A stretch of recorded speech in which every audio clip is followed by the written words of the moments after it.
Bom dia, boa tarde, boa noite, eu sou o Ângelo Henrique Simões e você está no meu canal. Seja bem-vindo.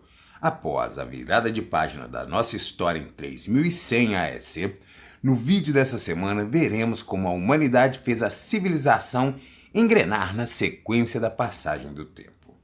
Se você gostar do vídeo, então se inscreva no canal, acompanhe a página da Saga Humana no Instagram, no Facebook e leia meu livro, A Saga Humana, que você encontra na Amazon e em outros pontos da internet. Sem perda de tempo, vamos logo pro vídeo da semana e, enquanto rola a vinheta, já sabe, né? Já vai deixando o seu like, porque eu garanto que vai valer a pena.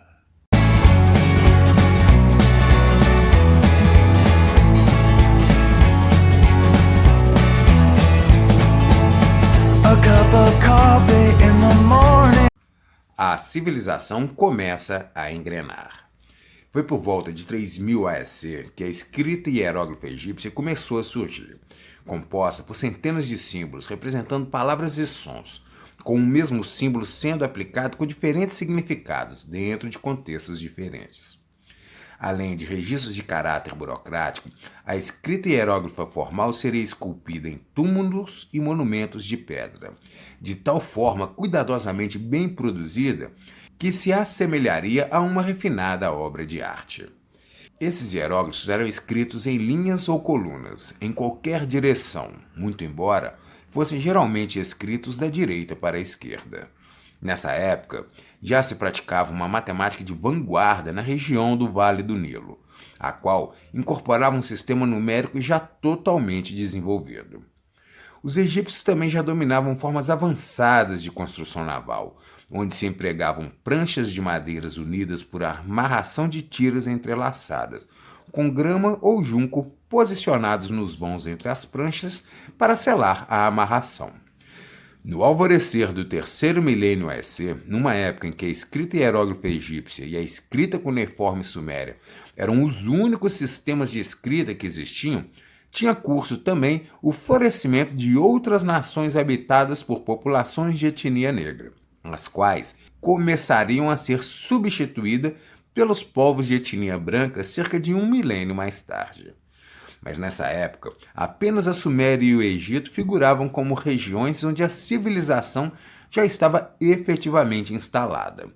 Ambas eram povoadas e governadas por populações de etnia negra.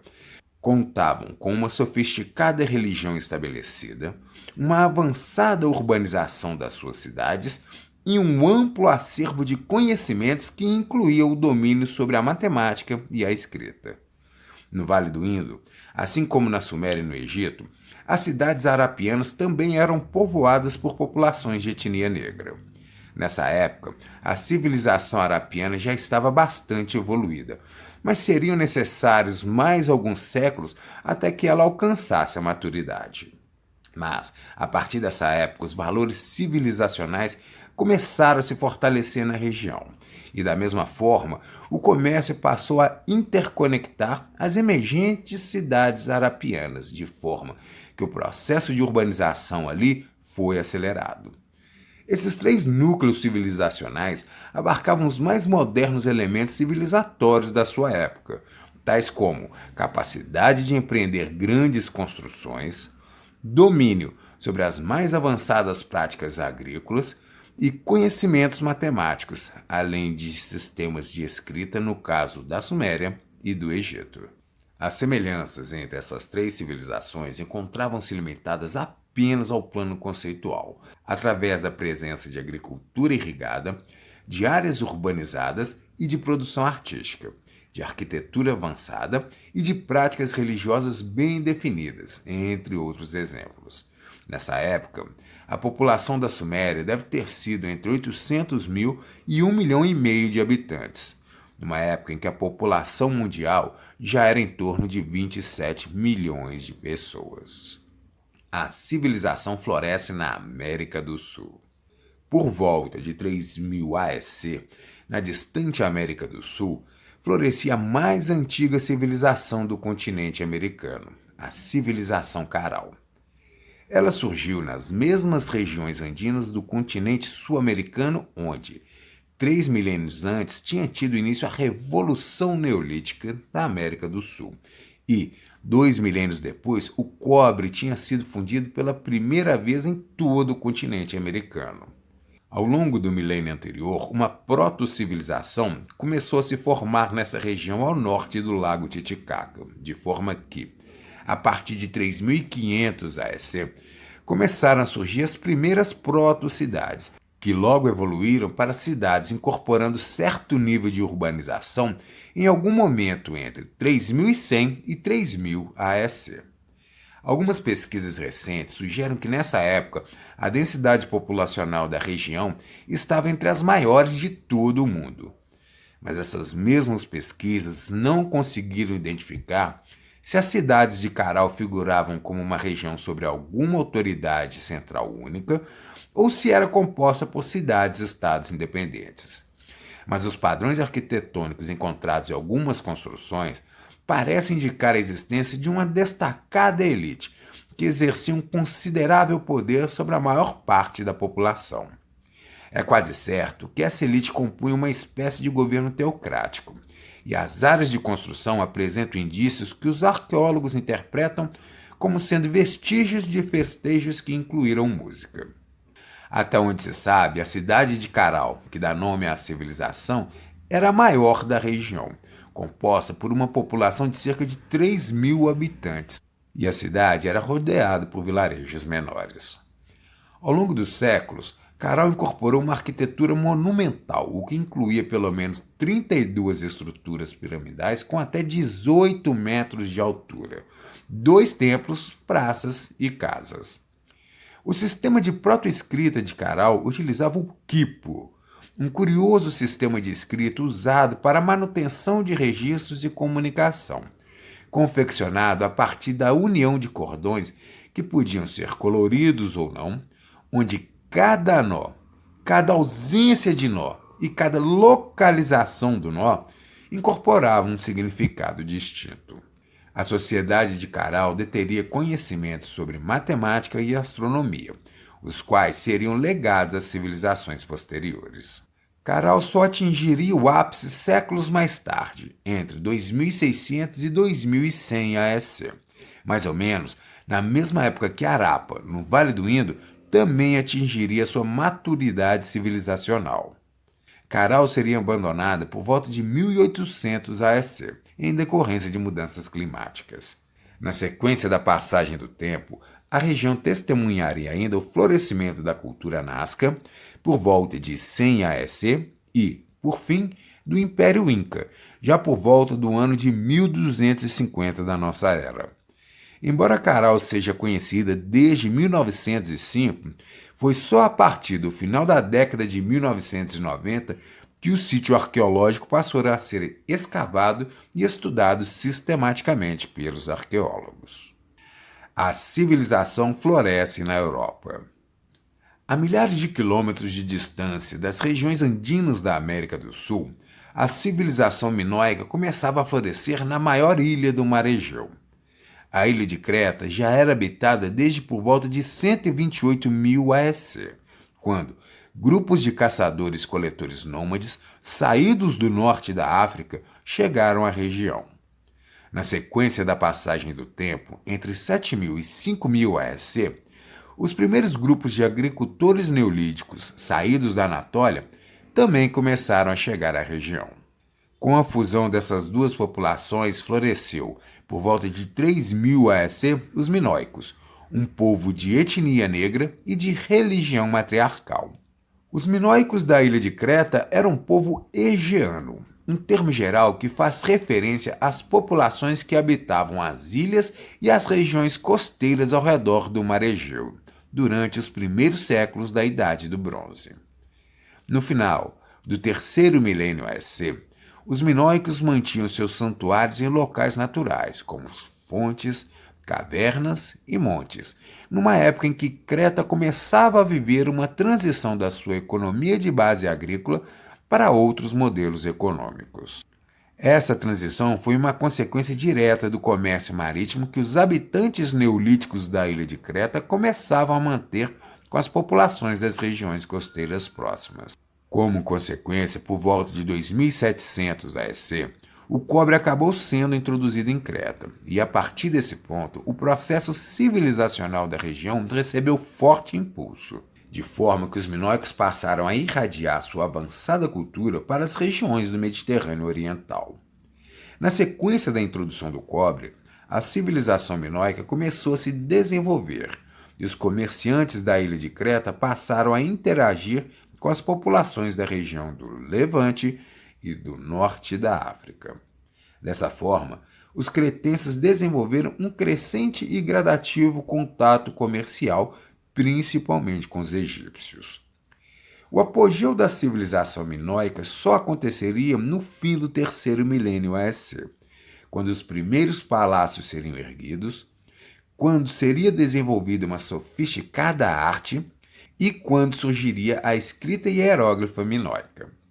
A mitologia minoica, que incluía a lenda do Minotauro, criatura metade homem, metade touro, foi legada para a sucessora civilização micênica, de quem os gregos herdariam seus deuses e mitos. A civilização minoica chegaria ao fim só por volta de 1400 AEC, quando os cretenses perderiam poder e, nesse vácuo, os micênicos repovoariam os principais assentamentos da ilha de Creta. As evidências sugerem que essa substituição populacional tenha sido uma consequência direta de uma catastrófica explosão do vulcão de Santorini, localizado no sul do Mar Egeu, quando a ilha de Creta e as demais ilhas da região foram devastadas pela maior erupção vulcânica que o registro histórico conhece. De qualquer forma, na sequência dos minoicos, os micênicos representariam a etapa seguinte na formação cultural dos povos gregos ao sul da península do Peloponeso, de forma que a civilização grega floresceria apenas por volta do primeiro milênio AEC. O florescimento do reino de Elam. No alvorecer do terceiro milênio AEC, a mais de 1000 quilômetros a leste da ilha de Creta, espremido entre a Suméria e os Montes Zagros, florescia o reino de Elam. Sua capital era a cidade de Susa, onde já existia uma fixação humana contínua desde o final do quinto milênio AEC, quando a antiga comunidade surgiu e se desenvolveu sob influência da Suméria. Por volta de 3000 AEC, Susa, localizada no norte do florescente reino do Elam, já era uma cidade antiga e urbanizada. Mas, se nos séculos anteriores Susa figurava como uma cidade parceira da Suméria, com a formação do reino de Elam, ela passaria a rivalizar com as cidades sumérias. A Bíblia relaciona o reino de Elam ao personagem bíblico Elão, filho de Sem e neto de Noé. Dentro dessa perspectiva, o Gênesis identifica o Elam como um reino semita, apesar dos elamitas não terem feito uso de uma língua semítica, terem sido um povo de etnia negra e terem praticado uma religião politeísta matriarcal, na qual as deusas ocupavam um local de destaque no panteão elamita. A língua elamita, assim como a suméria, eram línguas isoladas, sem afinidades com as línguas faladas pelos seus vizinhos, e a escrita cuneiforme elamita ainda não foi decifrada. De qualquer forma, com a passagem do tempo e a chegada dos povos de etnia branca que começariam a substituir os antigos povos de etnia negra na condução do poder, o Elam engrossaria a fileira das antigas regiões civilizadas que passariam para o controle dos povos semitas ou arianos. Por volta de 2700 AEC, o Elam alcançaria o apogeu e, em 1250 AEC, os elamitas ergueriam o zigurate de Choga-Zambil. O reino do Elam encontraria o seu fim em 539 AEC, quando a região seria incorporada pelo ariano Império Persa. Os arianos e os semitas no alvorecer do terceiro milênio AEC. Arianos e semitas são dois povos distintos, ambos de etnia branca, que entram em cena nas regiões civilizadas ao longo do terceiro milênio AEC, que até então eram habitadas por populações de etnia negra. Na sequência dessa época, enquanto grupos proto-semitas começavam a se estabelecer na região do Levante, a qual eles passaram a chamar de Canaã, na porção oriental da Península Arábica, as regiões de Dilmun e Magã começaram a se desenvolver, impulsionadas pelo comércio marítimo que começava a surgir nas regiões litorâneas ao redor de toda a Península Arábica, a exemplo do que já acontecia nas porções mais orientais do Mar Mediterrâneo. Durante todo o terceiro milênio AEC, Dilmun se tornaria um dos maiores entrepostos de comércio marítimo do mundo antigo, enquanto que Magã, cuja localização é incerta, se tornaria famosa por sua indústria naval e capacidade marítima. No alvorecer do terceiro milênio AEC, enquanto todo esse cenário começava a se formar no Oriente Médio e no Mediterrâneo, nas regiões mais ao norte, os povos arianos que haviam começado a migrar a partir das estepes ao norte cerca de 6 séculos antes, avançavam sobre as regiões da Europa. Era o auge das invasões militares dos povos arianos sobre os aparentados povos do Vale do Danúbio, numa época em que as populações de agricultores neolíticos instalados na Grã-Bretanha começavam a fazer uso de Stonehenge. A invasora sociedade ariana, patriarcal e militarizada, montadas em cavalos e já usando bigas de 2 rodas, que começavam a ser introduzidas nessa época, culminaria por substituir as pacíficas culturas matriarcais que até então habitavam o continente europeu. Nessa época, os arianos já impunham um novo sistema administrativo, linguístico e religioso sobre os antigos costumes da agora subjugada civilização do Vale do Danúbio, a qual estava desaparecendo face à chegada dos povos arianos vindos do norte. A partir dessa época, verificou-se na Europa uma transição religiosa do ancestral culto à deusa mãe para o patriarcal deus guerreiro Thunderer, o qual, por meio dos conhecidos processos de sincretismo religioso, mais tarde daria origem ao deus Zeus, do panteão grego, e ao Deus Pitta, do panteão védico. Enquanto isso, nas regiões mais orientais da Ásia, populações calcolíticas que viviam nos vales férteis dos rios Amarelo e Yangtze se organizavam em comunidades patriarcais, divididas em clãs, onde já se praticava uma agricultura avançada e a fundição de metais. Nos primeiros séculos do milênio seguinte, a região também testemunharia o florescimento da civilização. Mas isso é assunto para um outro vídeo. Então é isso, pessoal. Esse foi o vídeo da semana. Espero que tenham gostado. Obrigado pela sua companhia até aqui e agradeço se você puder compartilhar, curtir e comentar esse vídeo. E se você ficou até aqui comigo e ainda não é assinante do canal, então se inscreva. E se você gostou desse vídeo, lembre-se que tem mais conteúdos como esse na página da Saga Humana no Instagram, no Facebook e no meu livro, A Saga Humana. Então é isso, pessoal. Uma boa semana pra gente. Aquele abraço e até o próximo vídeo! A cup of coffee in the morning and I get the paper, I check the